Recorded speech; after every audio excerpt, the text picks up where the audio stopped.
Welcome to Burlap Teachers. Enjoy the video. In this video, I will show how to make rice flour. Start by selecting white or brown rice and rinse thoroughly until water runs clear. Decide whether you prefer a quick dry grind or a softer texture from soaking for 30 to 60 minutes. Dry rice yields a lighter, drier flour, while soaked rice puffs and produces a finer, less gritty result after drying and grinding. Follow these steps for consistent batches.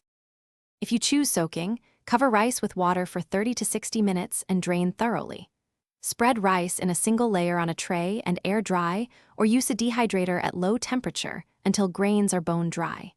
Ensure no visible moisture remains to avoid clumping later. Once fully dry, transfer to a grinder promptly so moisture doesn't reabsorb. Proper drying makes for consistent, shelf-stable rice flour. If you're enjoying this guide, please subscribe and like for more kitchen tips. Quick recommendation: bring your space to life with the Echo Dot smart speaker, which makes timers, playlists, and hands-free help simple and fun while you grind and bake. It fits small kitchens and adds great sound for a cozy cooking session. Check the description for the link and other deals, and now let's get back to the video. Choose a grinder suited to grains and work in small batches for even processing. Pulse the machine, shake the container, and let the motor cool between batches to keep flour from warming.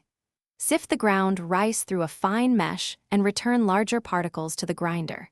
Repeat until you have a uniform, soft flour. Store in an airtight container in a cool, dry place to maintain freshness and prevent spoilage. Thanks for watching. Consider subscribing if this video helped you.